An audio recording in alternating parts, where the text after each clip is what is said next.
Good afternoon, everyone. This webinar is part of the California Institute for Behavioral Health Solutions KDA webinar series. This project is funded through a contract with the Department of Healthcare Services. Today's webinar is preparing professionals and others for participation in the child and family team. And just to give you an overview of today's webinar, we know that a key value and a principle of implementation of KDA is that all members of the child and family team are meaningfully engaged with the youth and parents and can have the tools to participate effectively in the teaming process. We've done a couple of webinars related to CFTs. Today is sort of the second part of one we did last month, where we were talking about preparing families and youth for participating on the CFT. Today focuses on including staff from other agencies, teachers, probation officers, mentors, therapists, and other service providers. And just to let you know that we have, in our work, our KDA work, we've heard a lot of input about the needs of counties, and that we've received that information through the statewide learning collaborative, through the regional training academies, through their KDA learning sessions. So we're hoping that the information we're presenting is something that's of use to you. We also know that each county has approached this slightly differently because you have different structures and different team structures in place. So we just want to acknowledge that, and you'll learn more from two counties today. So before we get started, we'd like to know a little bit about our audience today. So please tell us where you work: state or county child welfare, state or county behavioral or mental health, a contract agency or CBO providing services, an education or training organization, or other.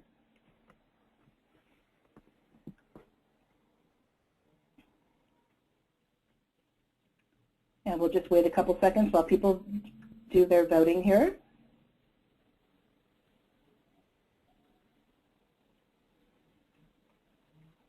A few more seconds.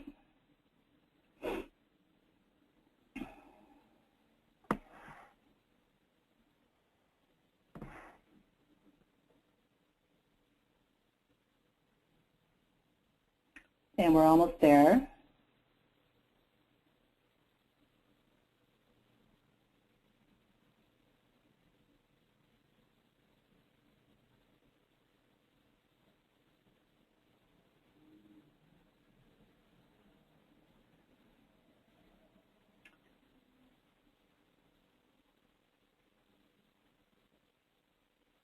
And Katie, you're going to close the poll? Okay. So it looks like we've got about 14% state or county child welfare, 38% state or county behavioral health care, and 42% contract agency or CBOs, 3% education and training agencies, and 3% other. Okay, great. Thank you. Okay, so let's go to the next question. In your county, do you have a specific way to prepare professionals and others for, I'm sorry, go back one. Please let us know the nature of your work. Do you work directly with children and families? Are you a case manager, clinician, wraparound facilitator, etc.? Are you a supervisor or a manager? Are you a family partner, youth, or peer provider? Are you a consultant, a trainer, or a TA provider, or other? So if you could put your answer into the poll, please.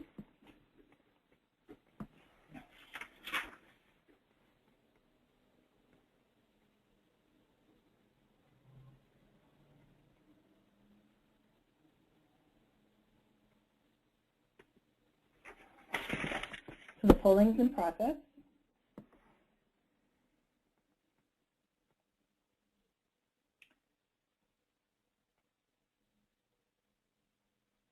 We're almost there.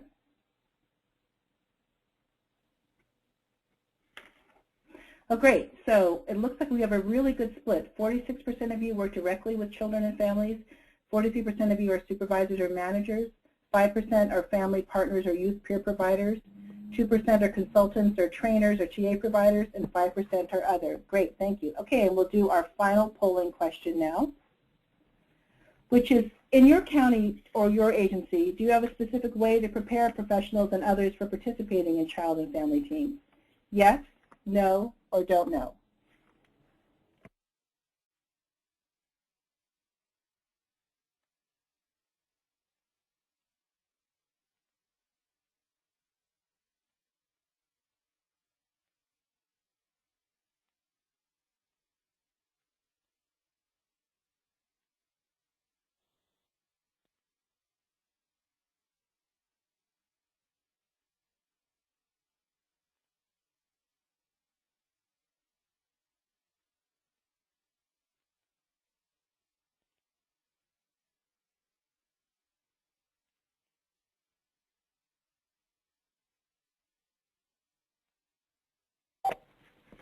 So just to go back, we had roughly, my phone was on mute there for a moment, we had about 25% people said that they did, 40% people said that they did not, and about 20% said they did not know. So moving on, we're going to go to the meat of our webinar here today. Our presentation today features the work of 2 counties, San Diego and Tulare. You'll have the opportunity to hear representatives of both counties who will present their approach to preparing professionals and others to participate in the child and family team process. After the presentations, there will be time for questions and discussion. We will begin with San Diego, and I'm delighted to introduce our 3 San Diego presenters, Sarah Potter, Amanda Lance-Sexton, and Stephen Wells. Amanda Lance-Sexton is a licensed marriage and family therapist who has been actively involved in the San Diego County Children's System of Care for over 8 years. She has extensive experience working with youth in the foster care system since 2001. She's been a key member of the core KDA implementation team in San Diego County since October 2013. Stephen Wells has worked in child welfare services for over 12 years, spending the first 8 years as a social worker serving the residential and medically fragile populations. He has been a supervisor for the past 4 years. Stephen currently supervises the Child Welfare Services Pathways to Wellbeing Unit, which is tasked with implementation of the KDA recommendations in San Diego County. And finally, we have Sarah Potter. Sarah is the Executive Youth Partner of Family and Youth Roundtable in San Diego County, where she works to improve public child serving systems through advocacy and awareness. She spent 17 years in the foster care system and since has earned a bachelor's degree in social work from San Diego State and a master's in public policy and administration from Northwestern. Sarah has co-chaired San Diego's Children's System of Care Council and currently serves as a representative of youth involved with juvenile justice and residential treatment. So go ahead, San Diego. All right, thank you. This is Amanda. So today, by participating in this webinar, you will understand the structure and purpose of the triad training model that we're using in San Diego County, learn different methods to support professionals in their child and family team participation, and understand the importance of specific tools that the County of San Diego has implemented for use in the CFT meeting, and understand the importance of including the family and youth perspective in the CFT meeting. So a little bit about background and context. Next slide, please.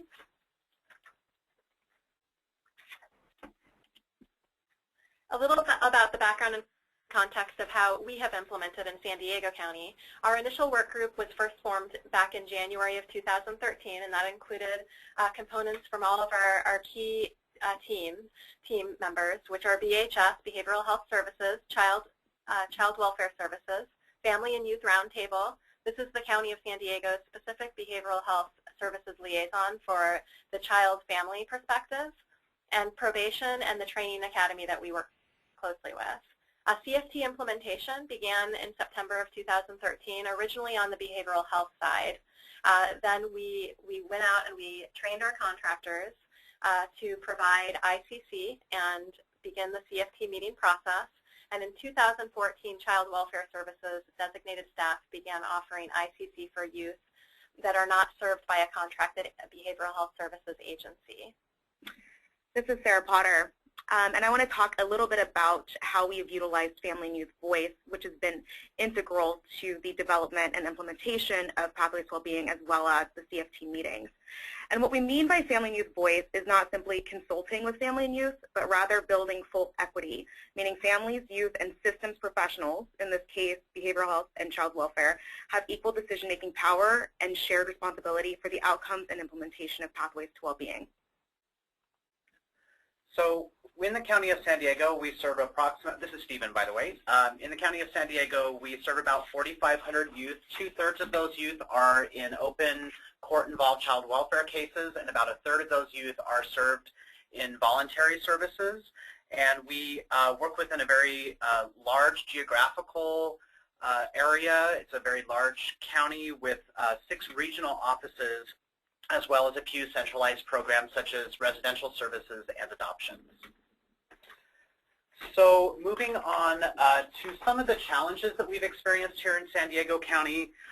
This is a challenge that I think a lot of counties will feel is familiar to them, which is whether it's on the behavioral health side or on the child welfare side, there are a lot of expressed woes or concerns about the workload impact and the time that it is taking for attending trainings, for understanding the child and family team process, attending meetings, and all of the coordination that goes along with putting child and family teams and child and family team meetings together. So I think a lot of this concern has to do with wondering whether this is just another initiative that's going to be flying by or implemented and then it's going to be replaced by another initiative.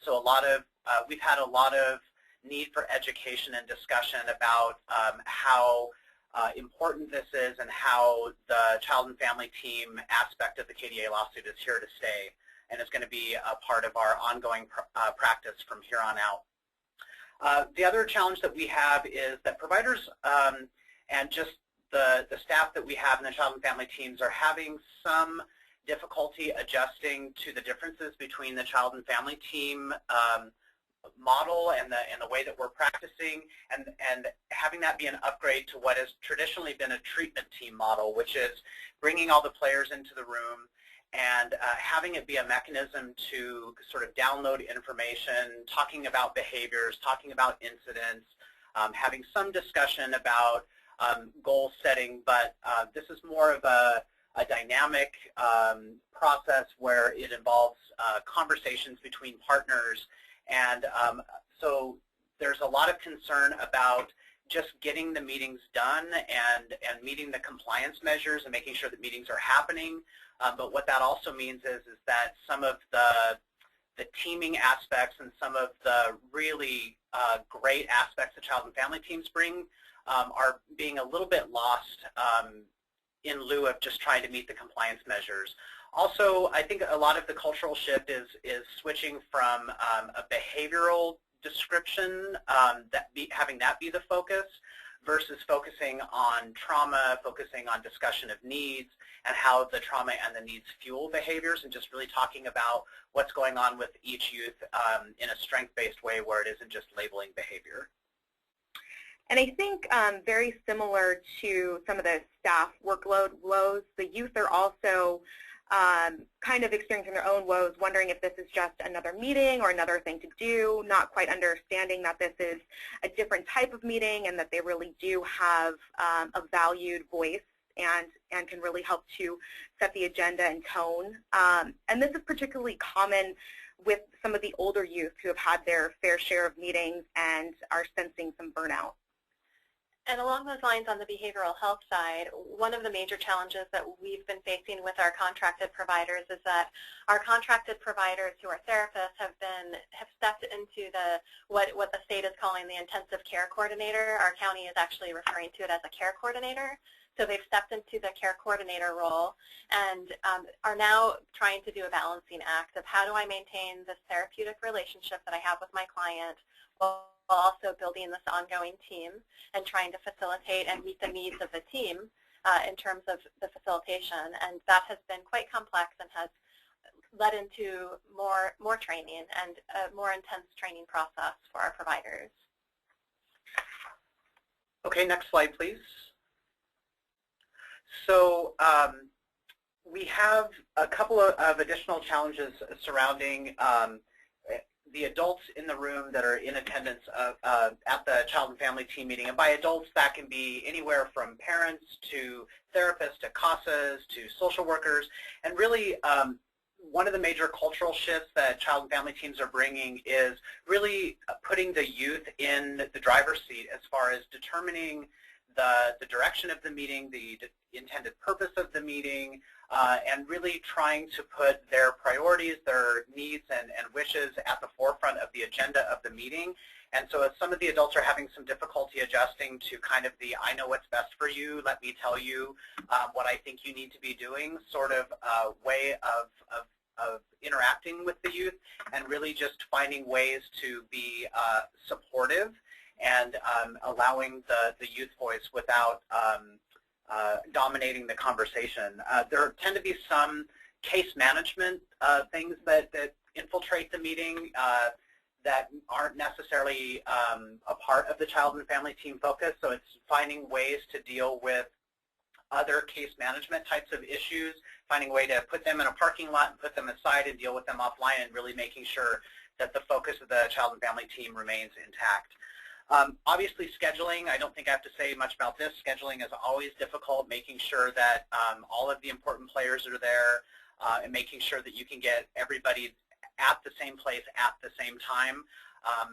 We really want to make sure, and we've been communicating pretty frequently about needing to really keep the youth and family perspective and choice about location and time, and making that be a preference. But of course, with professional schedules, work schedules, and locations, that can be kind of a barrier. So at some point, there just needs to be an agreement about the meeting time and place. As I said earlier, just making sure that information is being shared in a strength-based, positive, and trauma-informed way instead of labeling behavior or pathologizing behavior, just really understanding that behaviors come from an origin of trauma, and just making sure to keep that alive and well in the conversation in the child and family team. We haven't always, or we have not had the capacity or the ability to deploy trainings to a lot of our community partners just yet. That would be attorneys, judges, CASAs, foster parents. Because we're such a big county with so many people to reach, it's been difficult to give them the level of training that we've been given, that we have given our staff. And so there's a lot of people with different levels of understanding of pathways to well-being, and so we a lot of times are having to do a lot of on-the-spot education. And then finally, with group home staff or provider staff, with some of the child and family team philosophy, it's really making sure that we're looking at not only traditional therapeutic interventions, but also community resources or extracurriculars or things out in the community that may achieve the purpose of helping a youth heal their trauma, whether that's martial arts, whether that's music, whether that's an outside group, and really encouraging treatment providers and placements to support what may seem to be less traditional ways of getting at the trauma or getting at the behavior, in addition to really strong, robust existing therapeutic models. Thanks, Stephen. So this is Amanda again, moving on to the next slide, elements of preparation. One of the key components of preparation and preparing of professionals in our county has been the engagement and education of all the team members involved, and we cannot emphasize this enough. For those who are going out and building that team, letting the team members know exactly sort of what to expect, what the purpose of the child and family team meeting is, how the child and family team functions outside of the meeting, and also the key role that the youth and the family are going to play within the meeting setting. You have, for those of you who registered ahead of time, you have been sent some tools that we're utilizing in San Diego. There are a few handouts if you want to pull those out. One of them includes the meeting structure, which is a brief outline of how we're running our meetings in San Diego County. So typically our care coordinators would be sharing this outline with not only the youth and family, but also the professionals that are slated to attend the meeting beforehand. This would all go into the preparation component. We also have a couple of documents that are used at each meeting, as well as one that's used at the beginning. Our teaming standards sort of sets the tone for the meeting. This is where our facilitator is going to create group agreements with our team members, which is a huge part of preparation. A lot of times those group agreements may have even been discussed in the engagement portion and when you're explaining to the professional member exactly what this team is about. Then we also have an action plan, a progress summary and action plan, which is a document we use at every child and family team meeting that's held. And this sort of holds accountability to the professionals that are involved. So when the facilitator or the youth or a team member is assigning tasks and they're figuring out what the needs are and who needs to fulfill that need, those are actually put on a sheet, and that way there is accountability across the team. There's a challenges and strategies tool, and this just is a tool that we came up with, a group of us who are trainers came up with these strategies and tools to help our providers and our child welfare workers who are facilitating to really know, what do I do if I have a difficult situation? What if I have a resistant professional? What if I have a resistant youth? what are some other options, some sort of unique creative ways that we can handle those. And then last but not least is our Child and Family Team brochure. And this explains, this would always be given to the team members ahead of time before the first meeting, and it explains sort of the purpose, who's involved, where this came from, and ideally the goals, and then you would also put the team member's name on the back of the Child and Family Team brochure. And this is Sarah speaking, and I think really what's unique about the tools that we're using here in San Diego County is that they were all made in partnership with family and youth, and we were able to develop them with the mindset that the family and youth are experts in their own lives, and just making sure that the philosophy behind the core practice model is really translated into the tools that we're using and will be maintained during child-family team meetings. Okay, next slide, please. So one of the things in San Diego County that I think we are probably the most proud of is the way that we've been able to integrate what we call the triad training model in all of our trainings for child welfare staff and behavioral health partners. And eventually, as we come into the new year, we're also going to be training foster parents and other partners. And the training aspect that we've done in the formal Pathways to Wellbeing trainings, but anytime we do any outreach trainings, any targeted trainings for a specific provider, we always make it a point to make sure that those trainings include at least one representative from behavioral health services, from child welfare services, and at least one, if hopefully not more, parent or youth partner. And what we find is that as we're doing those trainings with that balanced approach from the different perspectives, is that we're able to respond to the needs of the group, respond to questions, and provide really important perspectives from all of our three areas of expertise, so that it's a much more collaborative and much more thorough approach to training, because there's a diversity of information and perspective in all of our trainings. What I do want to say, particularly in terms of the involvement of the youth and family partner during the trainings, is as somebody who's delivered some of those trainings to large groups of people, I've noticed that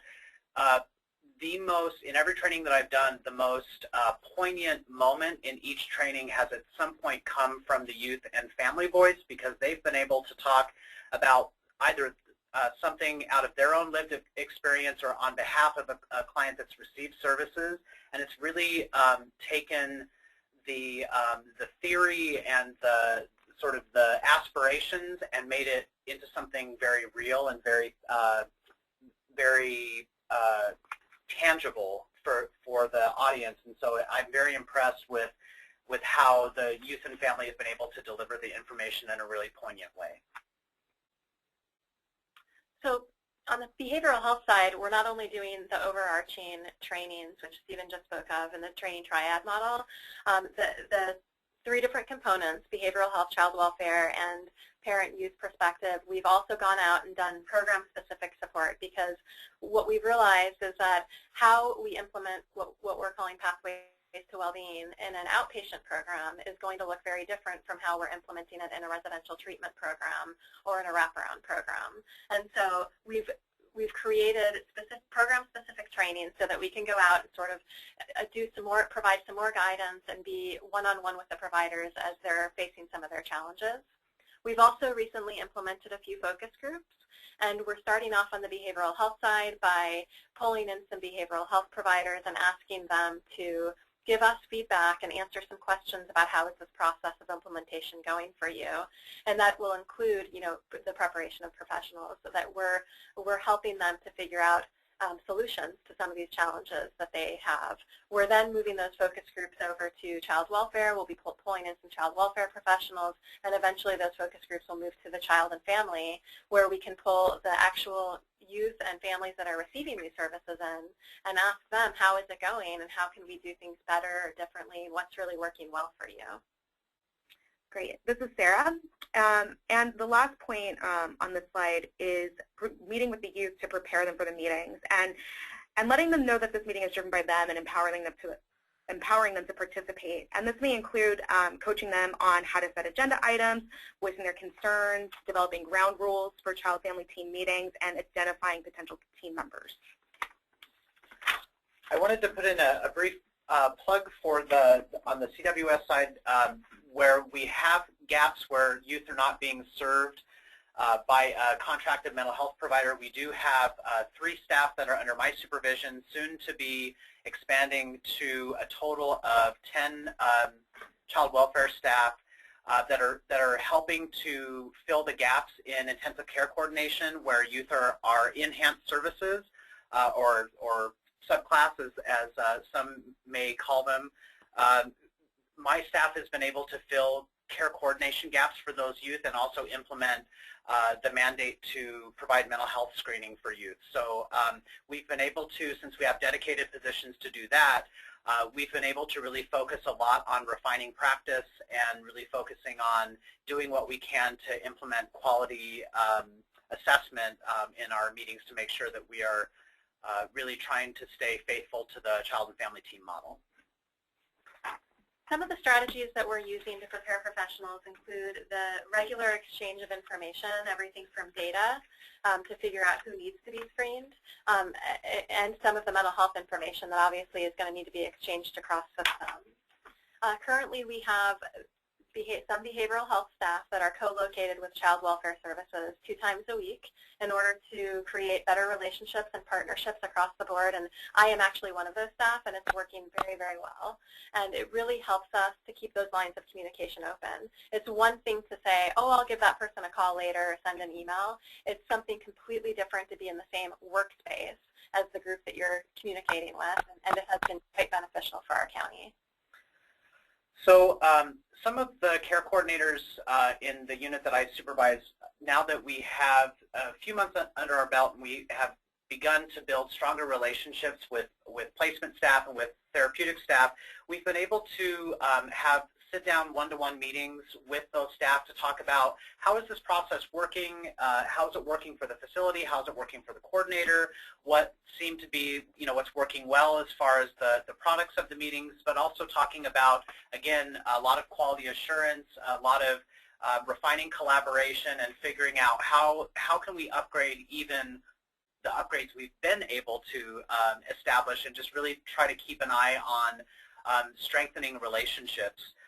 Also, we have the behavioral health pathways to well-being team. We have the child welfare services pathways team, and we also, of course, have the youth, our youth partners, and we meet very frequently, in-person meetings all the time, and we have regular meetings with administration and also practice level staff. And what we were just actually commenting yesterday, that we feel that it's really galvanizing our relationships, it's smoothing out communication, it's reducing obstacles to doing the work that we need to do, and it's a little bit of a parallel process from what child and family teams are intended to do, because in the teams it's all about strengthening relationships, and we're doing that very much on a systems level by making sure that we maintain close contact and communication.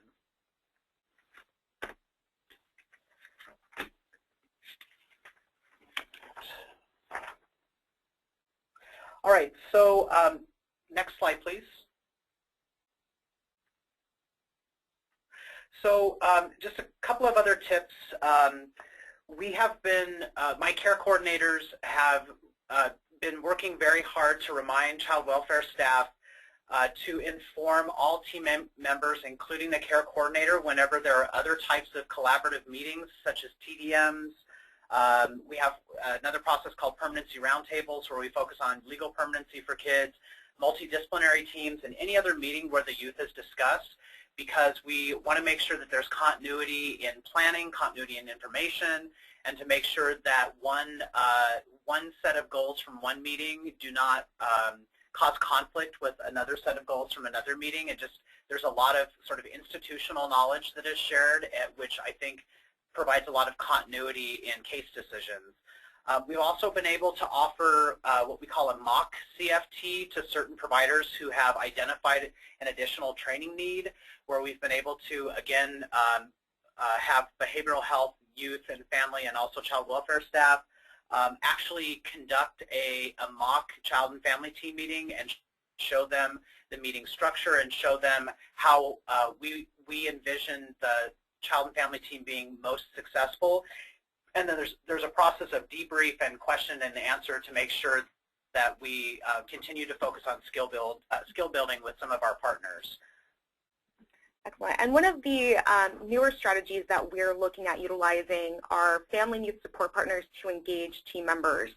And this is really more of targeted outreach with hard-to-reach family members, or maybe family members that the youth or child hasn't been connected with in a long time, and really getting them to join the child-family team and attend the child-family team meetings, and also feel empowered to voice their concerns and bring forth their voice and know how to use it. So that's something that we're considering doing at this point. And the other thing, our authentic family participation in the implementation of pathways from the beginning has been very, very family and youth first in terms of its mentality.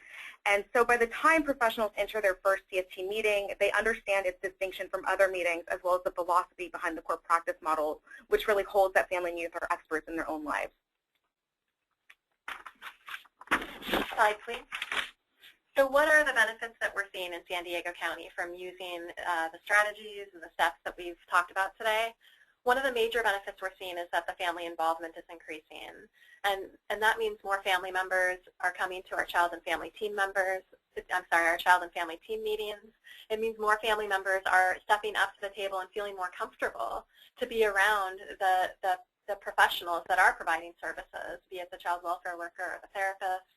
And this really speaks to a change in our system culture. This shift from this professionally centered practice over to a youth and family centered practice where they are the core of the model, and without their voice, ultimately the team is not existing. And as we've prepared our professionals to understand this model, the family is more willing to step into the picture.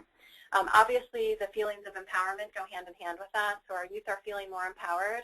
One of the stories that I have heard recently about some success that has happened through the child and family teaming process is about a youth who came to his first child and family team meeting, and he was uncomfortable and didn't really want to speak up for himself, so he had asked the care coordinator to do most of the talking. He had given some feedback to her ahead of time, and so she could speak up for him. And so he kind of sat quietly, and by the second or third meeting, he was more or less facilitating and letting them know exactly what he needed, where he was at, and where he was wanting to go. And so this is the beauty of allowing that family-centered, youth-centered process. Another benefit that we're seeing is that the youth are actually expressing that they're enjoying the meetings, which goes again with that empowerment. And so I also was in a CFT meeting recently where a youth said, when are we meeting again? I want to meet every week. So even wanting more, the increase in frequency of the meetings, because they feel like they're being heard and they feel like their needs are being met. Okay, so as we come to a close with our presentation, we wanted to talk with you a little bit about, next slide please, if we could talk a little bit about a few next steps that we plan to implement in San Diego County. So we will continue to extend trainings regarding pathways to well-being to include any child welfare staff, child welfare workers in our regional offices. We're beginning in January a rollout to our regional offices on a countywide basis, and so we will continue to provide training and support to all of those child welfare partners.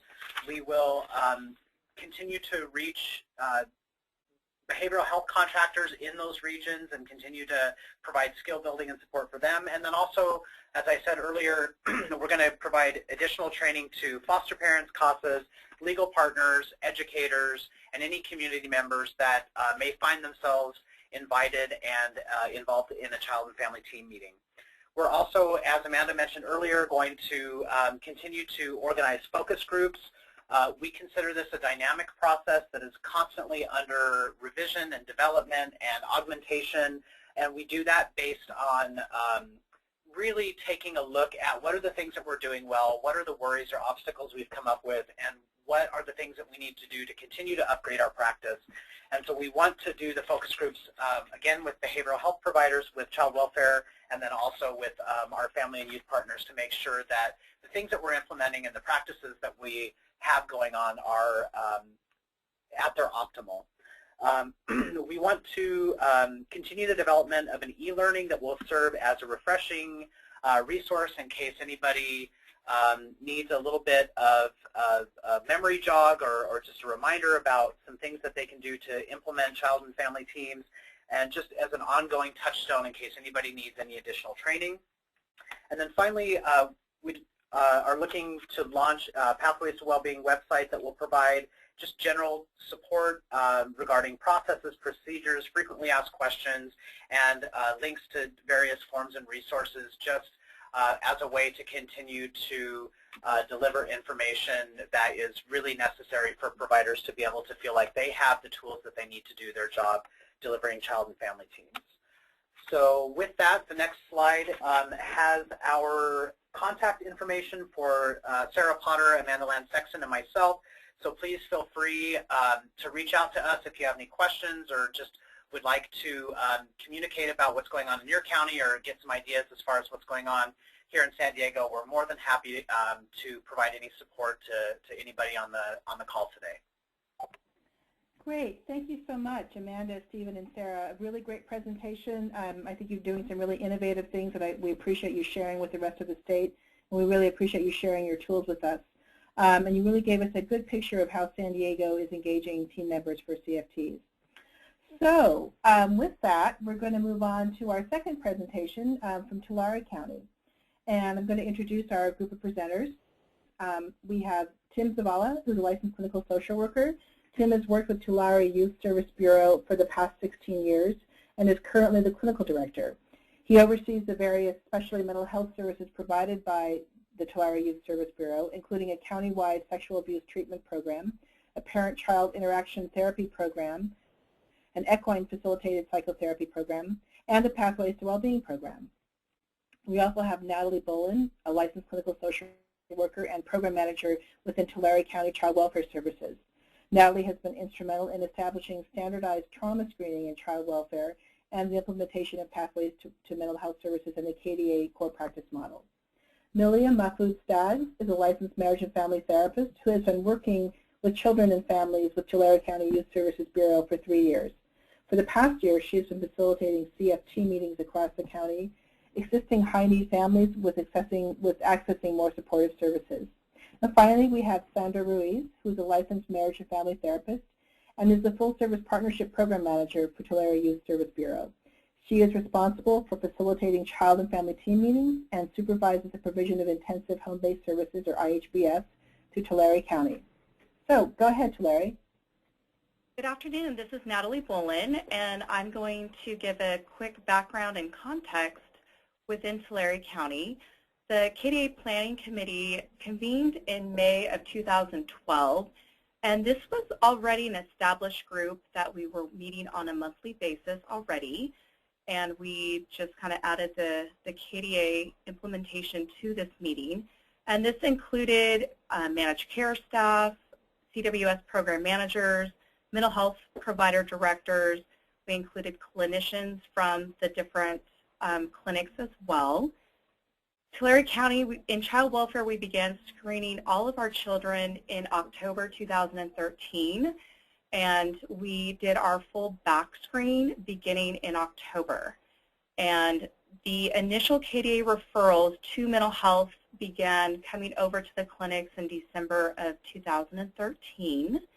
The first CFT meeting was held in the same month in December at Tulare Youth Service Bureau. And to date, Child Welfare Services have screened 1,053 children. We currently have 80 KDA cases, and we found that there were a lot of declines because families were already feeling very supportive with the mental health services they were currently receiving. And even though they declined the in-home based services, we still continue to have CFT meetings every 90 days.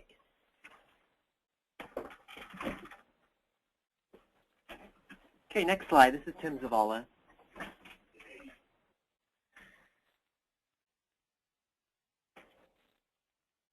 I'm going to talk about successes. And actually, before I do that, just to piggyback on what Natalie was saying, part of the history and preparation for implementing this program was training that actually Natalie and then one of the program managers for managed care at the county level, they went around and they trained during a 2-week period between October and November of 2013. They went to all the different providers that were going to possibly be providing services to this population, including Tulare Youth Service Bureau. So that was an excellent time of them coming to the agency, meeting all the clinicians that were going to be providing the services, and we just had a really good discussion and questions were answered. The other thing I want to point out is that here in Tulare, it really is still a work in progress. So we've come a long way in the last year, but there are certain things that we're still learning, and we're still trying to develop the best program possible for these children and families. So as far as successes, though, we want to start with that because we're excited about how well the program has gone considering all things. The first thing, of course, is that there's been great participation by the family members and the consumers. It's been very positive. There has occasionally been some hesitation at first because it is a new thing for them, but ultimately we feel like there's been great buy-in by all the family members and consumers. They feel like they have a voice and they're being heard and supported. As Natalie said, I think we're providing really good mental health services to begin with, but this was just an extra level of giving them an opportunity to be even more involved than they already were, and a formal place for them to be able to speak up and really feel like they're being heard. So that's been excellent.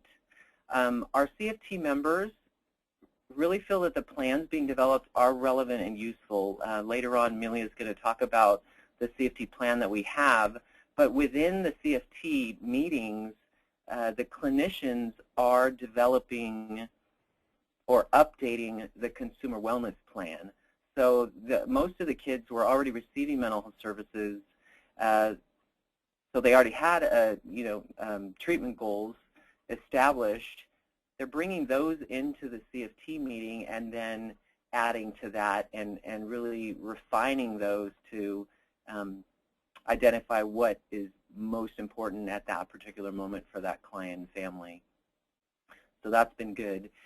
There's been increased communication between all parties, particularly, well, really the family members and the consumers, and then the professionals. We've already had, here in Tulare County, we have a great collaborative spirit between mental health and CWS in particular. So we've had good communication, but it's been even better as a result of the CFTs. What we've seen is increased stability. So those families that in this past year have received the ICC and the IHBS, we've seen great improvements to the point where we've even titrated them down back to traditional mental health services. So we've been excited about that. We feel like it's actually working.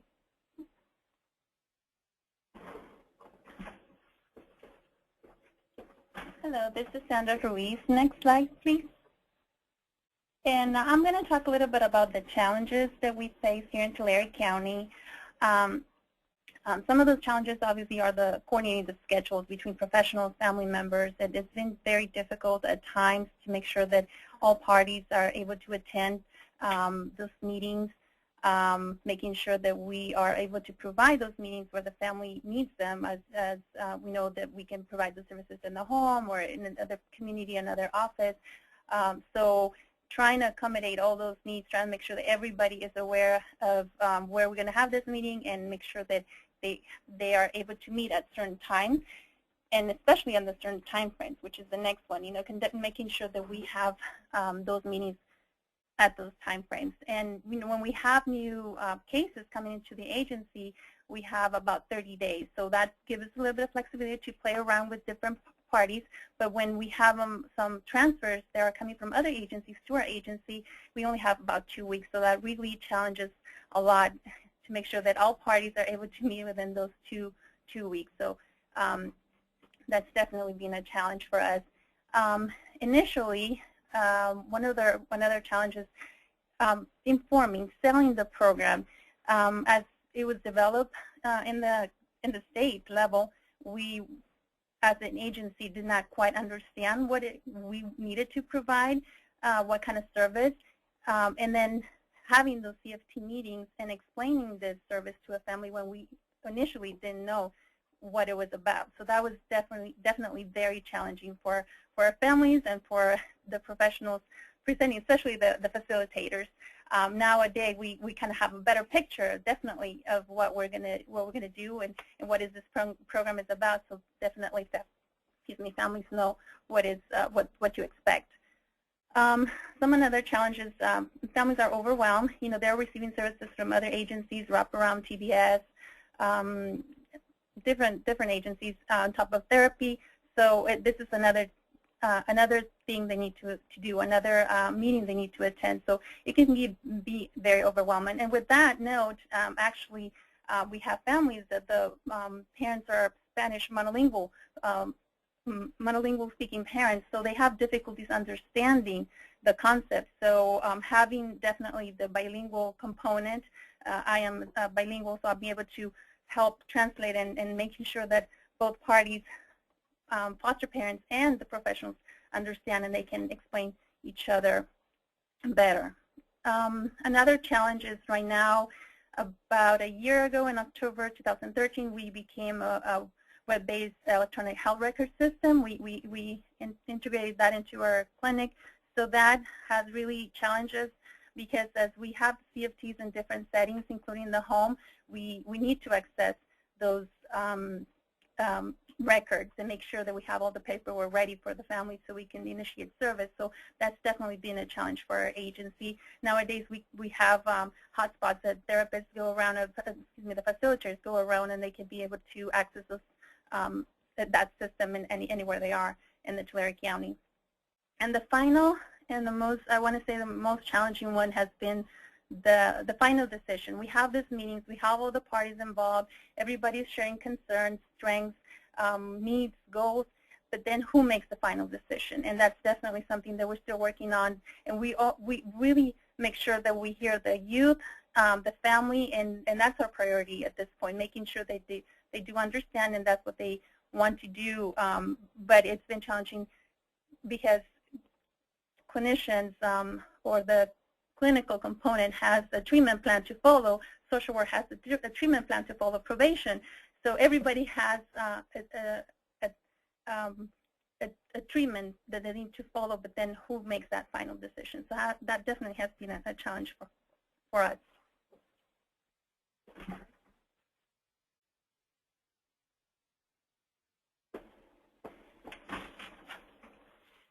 Hi, this is Milia. Next slide, please.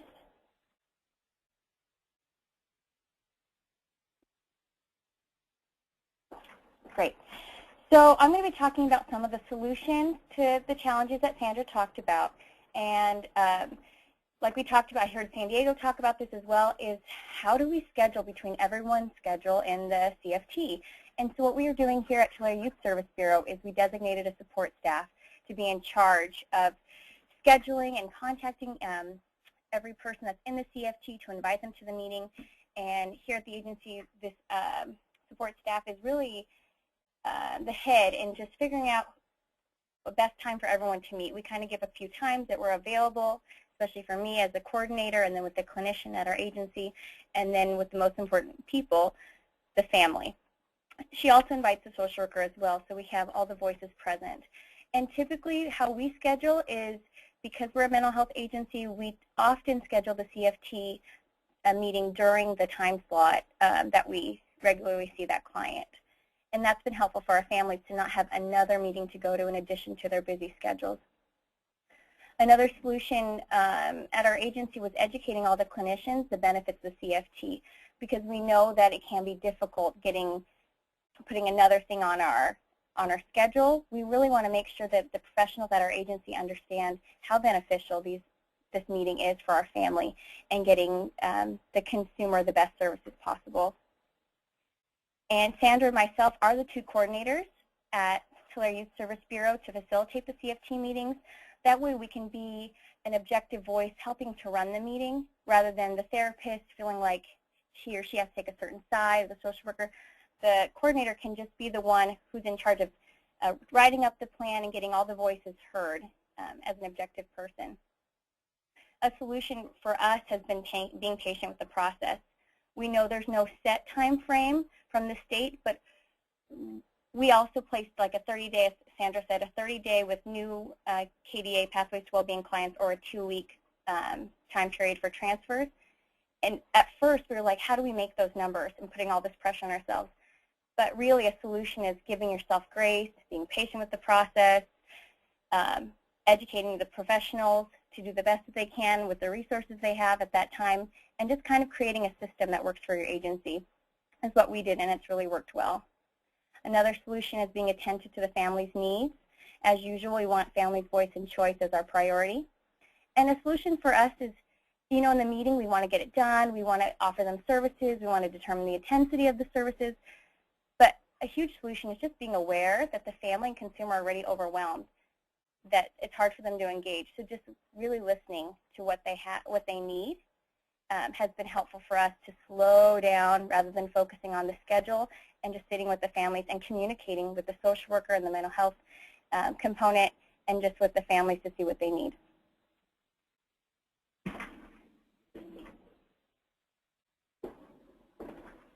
Okay, next slide, please.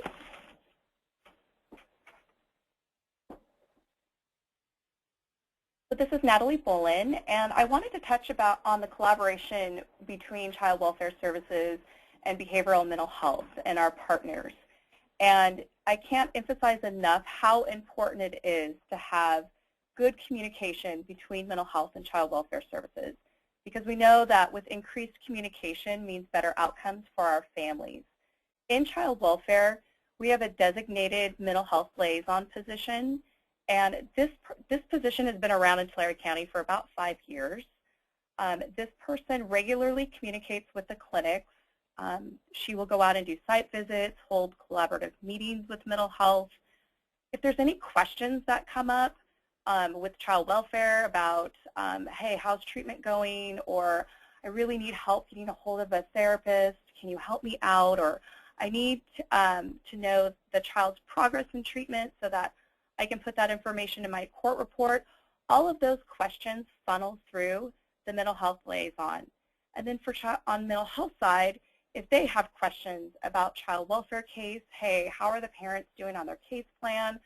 I really need this information because I need to decide whether or not to start conjoint therapy, or just any questions that come up. Again, all of those questions filtered through our mental health liaison position. And this mental health liaison is located at our main child welfare office. So it's very easy for this person to get up and go talk directly with a social worker or with the supervisor as needed. Again, participation of representatives from all agencies in the planning process. Everyone was at the table as we were planning out our KDA services and what our policies were going to look like and the process. And with that, it kept everyone informed with the ongoing changes during the planning process and the implementation of the different programs.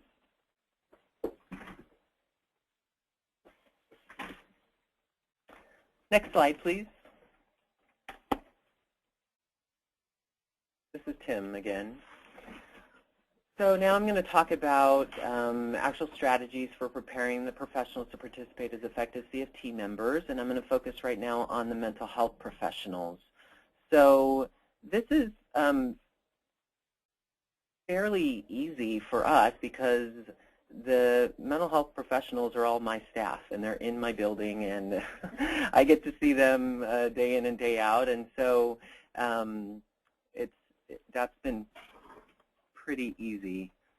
But first and foremost, we're just expecting the clinicians to be up to date on what's going on with their clients. So, and they are, by and large. They're the ones that are working with these families and these kids on a weekly basis at the very least, and so they're very familiar with the kids and what's going on and what their needs are. But before a CFT, they are expected to review the consumer wellness plan and the treatment goals. They're going to want to be really familiar with the client's participation, and as well as the family members' participation or the foster parents' participation, so that they can be informative during the meeting. They also need to be aware of recent crisis issues, and the way that it works in our clinic is really 75% of the time it's the clinician of any particular client that goes out and addresses a crisis issue. So they're going to be very aware of those issues as they're going into the CFT. They need to be aware of the changing needs of the client, be able to verbalize those during the CFT from the clinician's perspective, of course, because we do want the client and the family to give their perspective, obviously. We're clarifying the different roles. Well, we did this a lot in the beginning, where we clarified the different role between the CFT coordinator and the clinician. And because at first there was, we had toyed with the idea of the clinicians running the CFT meetings, and that put a lot of pressure on them, and it was pretty quickly we figured out that that wasn't the way to go, and so we identified Melia and Sandra to become the CFT coordinators, so that the clinician can just come into the meeting and just be the clinician and advocate for the client and inform everyone of the important aspects of treatment. And then finally, as a clinical director, I'm keeping everybody updated. I'm part of the planning committee that is ongoing today. We meet at least monthly. We're keeping up to date on any changes from the state level, and you know, doing things like changing the name. We've done that a couple of times, and so it is definitely a work in progress. But as these changes come along, then as the clinical director, I'm having my weekly clinical staff meeting, and I'm updating everybody and making sure that everyone is knows what's currently going on in the program.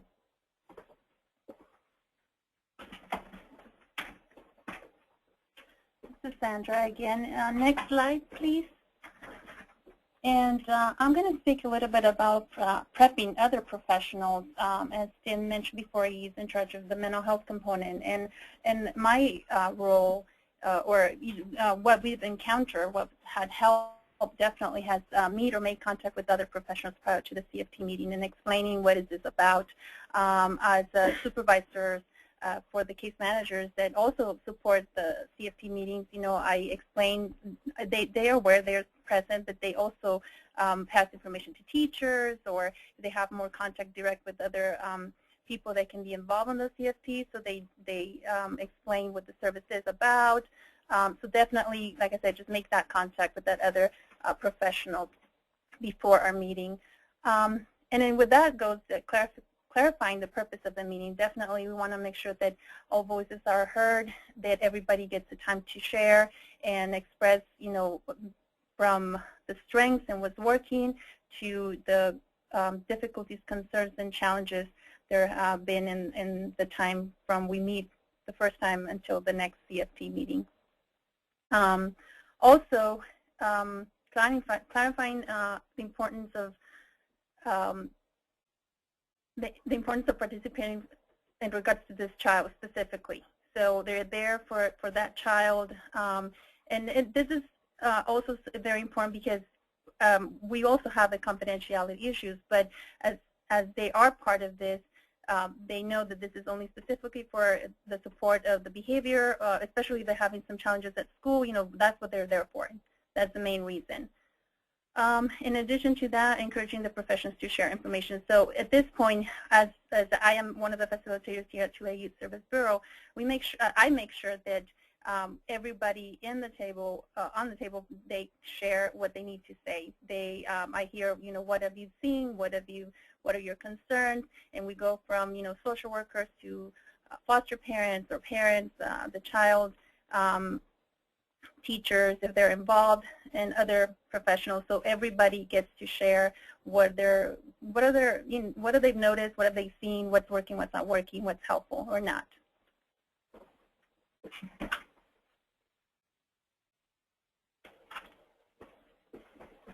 Great. Next slide, please.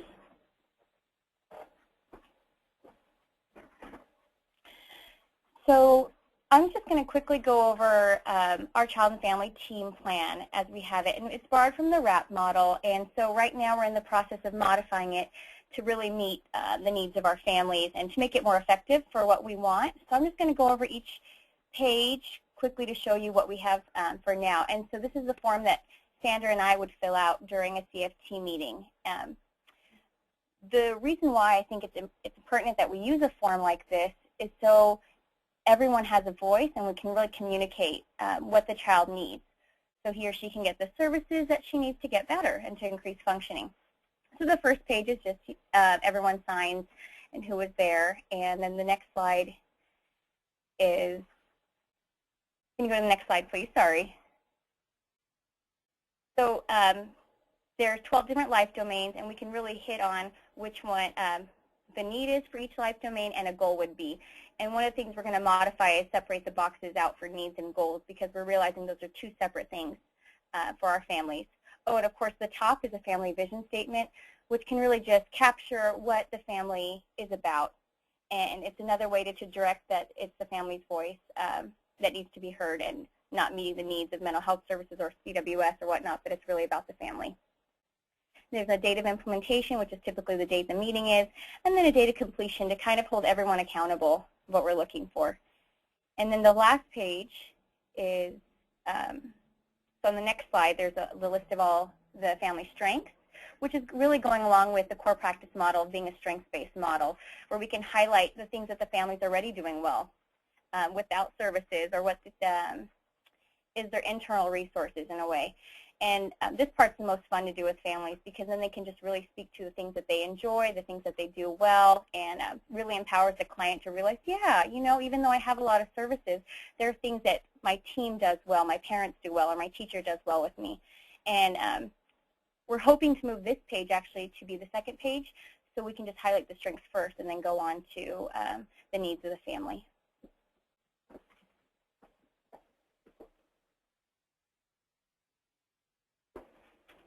Next slide, please. So for next steps for Tulare County, keeping in light the continued collaboration between mental health and child welfare services and moving towards being a more trauma-informed system, we are bringing in a training beginning in February where both mental health and child welfare services will be in the audience receiving the training. So that's going to be some of our next steps. And then just moving towards more evidence-based practice, not only within child welfare, but also within mental health.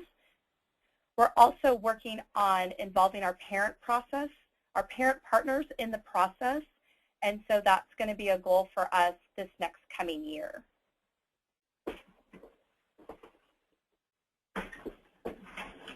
Hi, this is Tim. So piggybacking on what Natalie just said with regard to a trauma-informed system, one of the things that we have really focused on here at TYSB is getting our clinicians trained in evidence-based practices.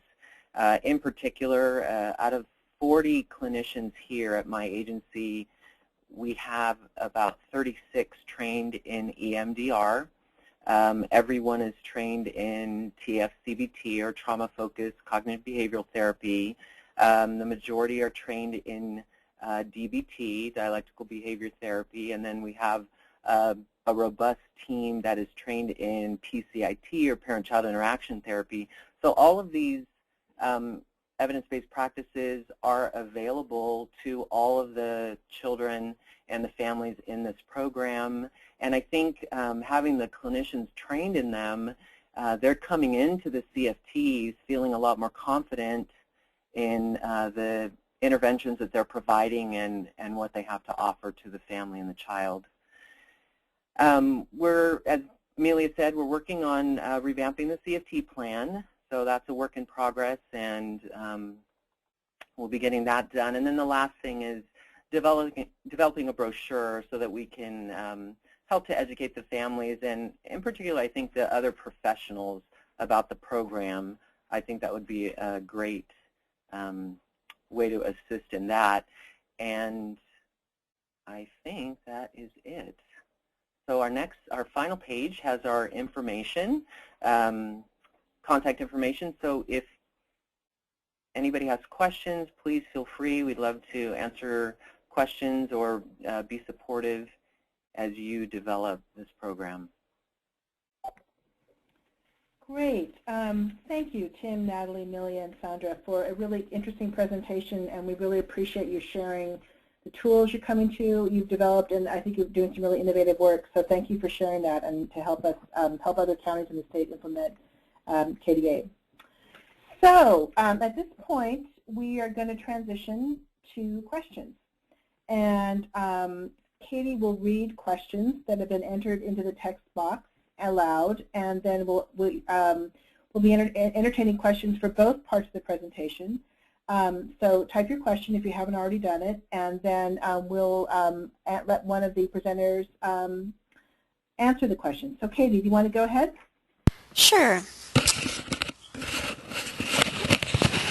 So the first question we have is, how different is the CFT from RAP meetings held in FSP programs? That sounds like it might be for San Diego. Yes, I think it was during the first presentation this was asked. Hi, this is Amanda from San Diego, and so you're asking ultimately about the delineation between a wraparound meeting and the child and family team meeting, yes? Let's see if he follows that up. Yes. Okay. All right. So within our county, this has been an ongoing conversation since we first implemented over a year ago. So in our county, the way that we're explaining it is that the child and family team meeting is a broader meeting. It's a broader purpose. The wraparound is sort of a service that is oftentimes even utilized within the child and family team. But the wraparound process there are some subtle differences between the two processes. One of them, for instance, what's that? Welfare has to be present. Exactly. One of them is that child welfare is always present at a child and family team meeting. With wraparound meetings, child welfare isn't always present, and they aren't mandated to be there. However, I think that sometimes they are there, and now that wraparound has implemented the teaming process through pathways in our county, child welfare is participating more in the wraparound process. Sarah or Stephen, do you want to speak to that? I would also say that as far as wraparound,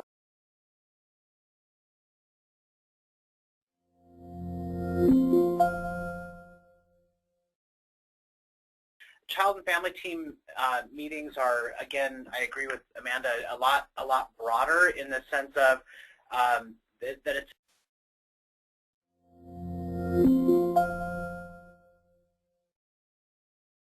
out of foster care.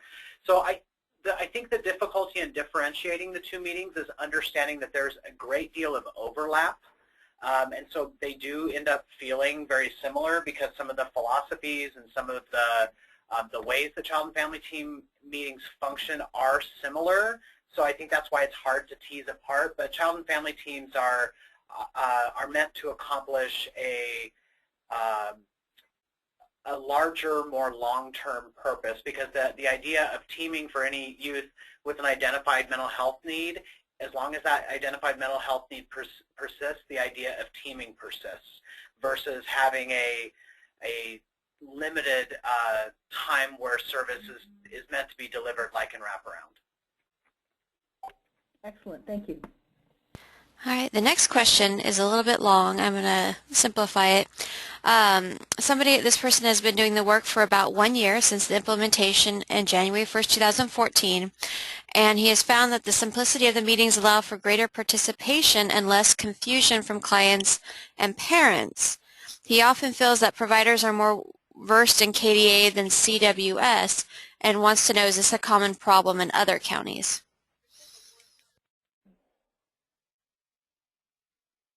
So I'd ask, Tulare, do you want to take a stab at that one?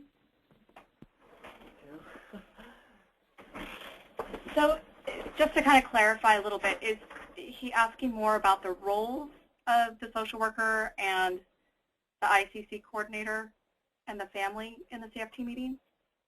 That's not it. Okay. Let me see if he follows that up.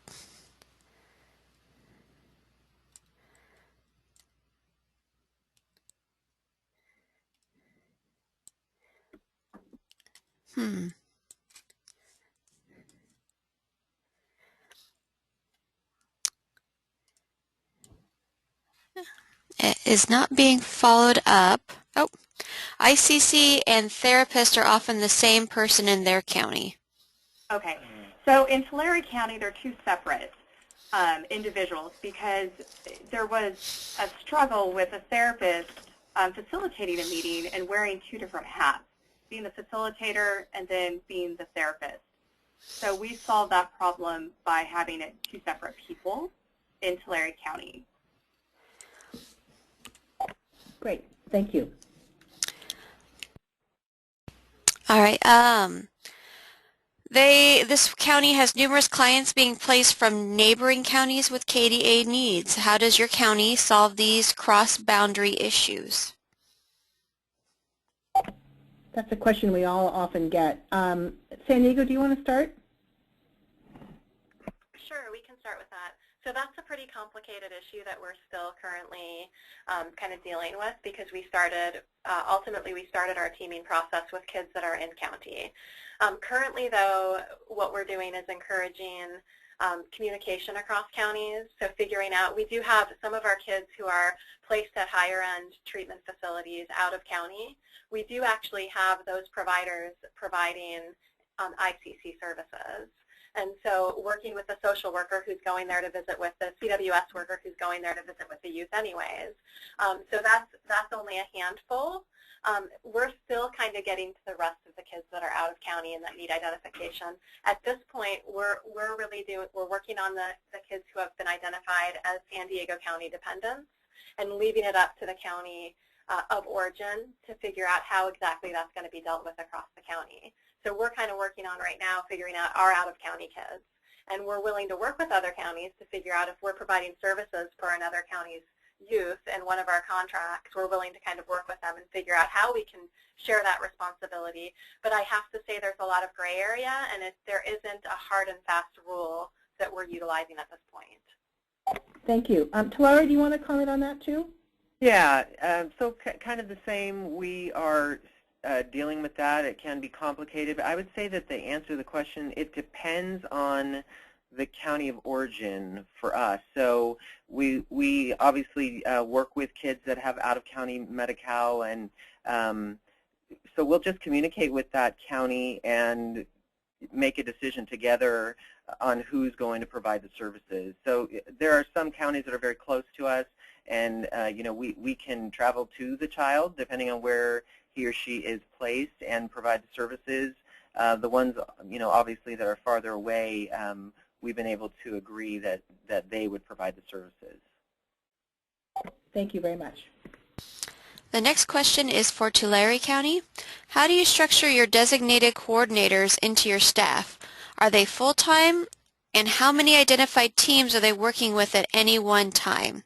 Additionally, how do they prepare to fully participate in the meeting in terms of really knowing the team? So lots of questions there.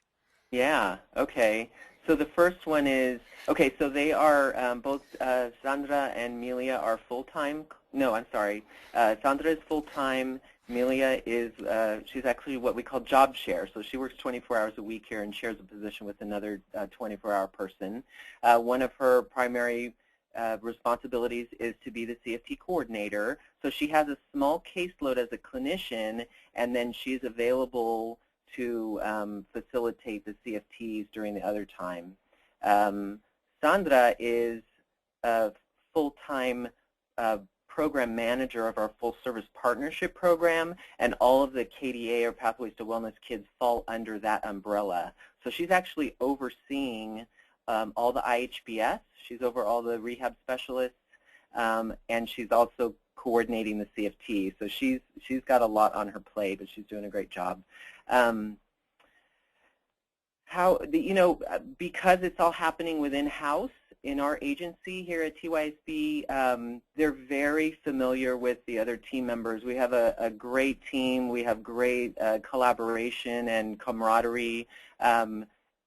We're providing services all over the county, and it's a large county geographically. But every Tuesday, I have all of my staff here in my main office so that we can stay connected. We have a service team approach. We're just constantly collaborating, and they know the other team members really well. What was the other question? I think I'm missing one. I think that was all of it. How to prepare for the CFT? Yeah, how do you prepare to fully work with the teams? Amelia's going to answer that. So as I mentioned in our presentation, there is a support staff person who organizes the meeting and schedules it. And once she does that, she puts a memo in our box notifying us, okay, the meeting is scheduled. So that's up to the coordinator and the clinician to get together and discuss. I mean, it can be 10 minutes, it could be 5 minutes, it could be a half hour, and discuss quickly the caseload and what the family's about and what the needs of the family are before the family even gets there. That way we can connect and understand we're on the same page. And that's basically all the preparation that we do, because when we get there, we really don't need to prep too much, because when we get there, the family determines what services they need. Great. Thank you. Another question, and I hope these are a bunch of acronyms I'm not familiar with, so I hope I'm using them correctly. How widely used is EMDR in ITFC clients? So that's for Tulare, I think. Yeah. Amelia, you know what, I wouldn't be able to tell you like hard numbers on that. Like I said, a large majority of my staff is trained in EMDR, and they are using it very frequently. A lot of these ITSC kids or the KDA kids, they are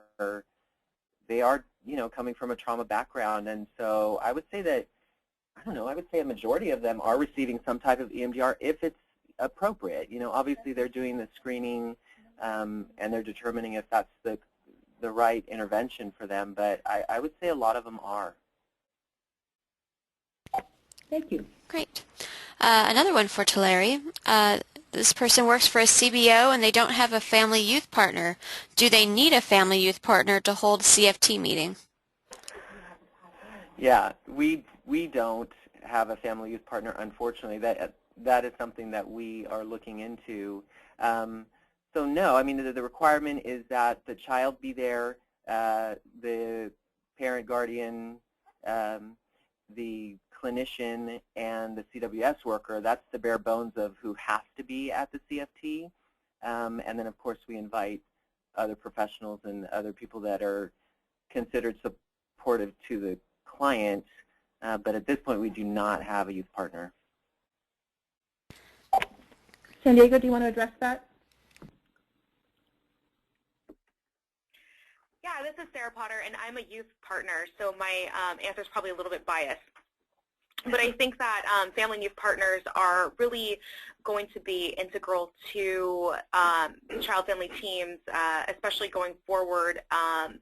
And I think that they play a very unique role, and that's been solidified in wraparound, and I think that's really a characteristic of wraparound that we should be adopting.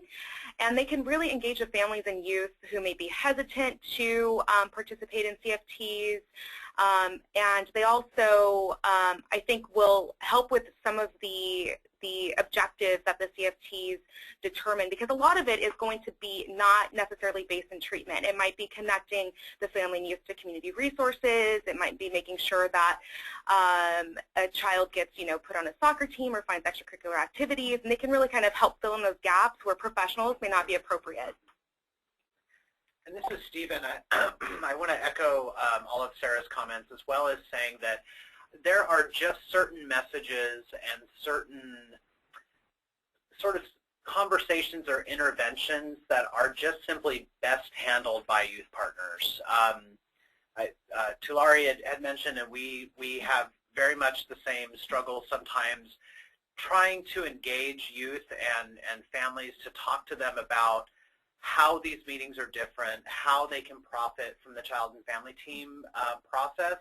And at the end of the day, if I'm, as the child welfare person, introducing those concepts, it does. I have a certain ceiling as far as my effectiveness in describing that as a representative from a child welfare agency.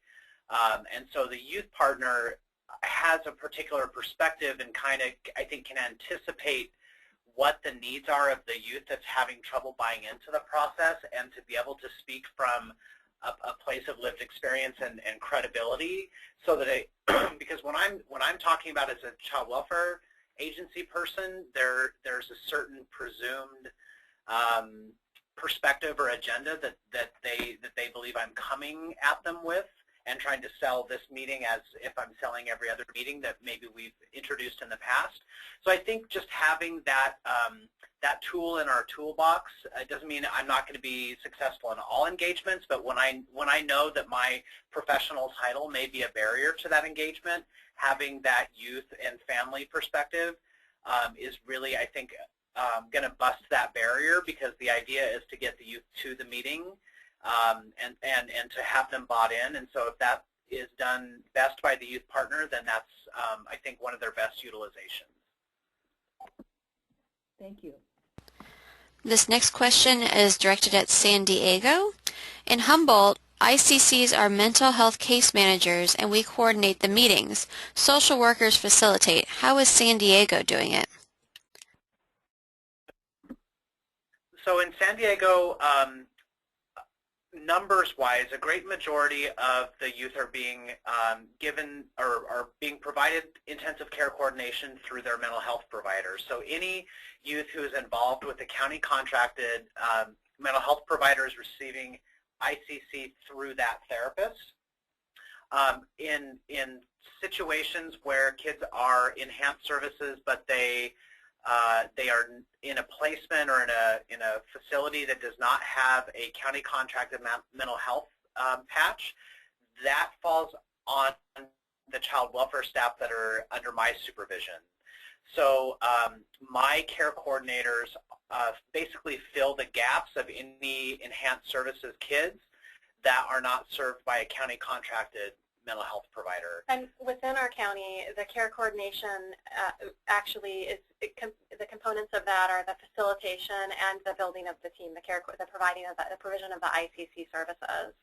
So the facilitators are also the care coordinators in our particular situation. Thank you for that. All right, the next one is also is headed for Tulare. What are the challenges for the designated coordinators leading team meetings, given that they don't have a relationship with the CFT, and how do you work around these challenges? Yeah, this is Sandra. So some of the challenges definitely, I think, like I did mention before, I mean, definitely has been very difficult to work with the whole with the different parties and get them involved in scheduling. But I think what worked really good is the communication that we have with the clinicians, and as we have some case managers also in our agency that we can get information from, we make sure that everybody knows and understands what's the purpose and what we're there. And as Millie and I facilitate those meetings, we make sure that everybody has a voice and everybody can express what their main concerns are in the meeting. Great. I think we have time for like one more question, Katie. All right, we do have several questions. Let me pick one. Where's the one?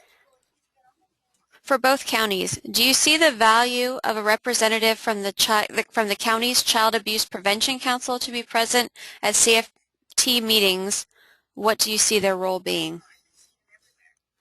Tulare, why don't you start, and then we'll go to San Diego. Well, I actually sit on our Tulare County Child Abuse Prevention Council, and so I don't participate in the CFTs. I don't think that's necessary. I could see the use of that if the child and the family wanted them to be there. But as far as just having an ongoing representative attending all the CFTs, I don't know that that would be necessary. You know, there wouldn't be one person from the CAPC that would know each child and family well enough to really contribute, I think. So I don't know that that's really necessary. San Diego? This is Amanda. We agree with Tulare, and I mean, we look at it as, why would we be adding another professional to the team when really the purpose of the child and family team is to create as much of those natural supports as possible, so that when the youth exits, they can say goodbye to their professional supports, and they have this whole other group that's going to stay with them. And so we're not looking to bring in strangers or new faces to the child and family team meeting. We really want that to be relationships that the youth and family has had ongoingly. Great. Well, thank you all very much. I want to thank you for all of your questions, and we know there's some that we were able to answer. We will work on getting those questions answered from our presenters, and when we'll send up a follow-up email with another copy of the slides and the handouts from today, so we hope to be able to answer your questions. I want to thank all of our presenters today, Amanda, Sarah, and Steve from San Diego, and Tim, Natalie, Milia, and Sandra from Tulare for their incredibly informative presentations. Really, really helpful. On the screen right now, you're seeing a link to our KDA CIBHS YouTube channel, and that's where you can. This will be recorded and it'll be placed there shortly. We will be having additional webinars starting in January through May, and we'll be announcing those after the new year. So we're at the end of our time. Thank you very much for participating today. We really appreciate your time. We hope you'll take a few minutes to give us your feedback as you exit the session. So with that, we'll conclude our broadcast. Thank you again for joining us.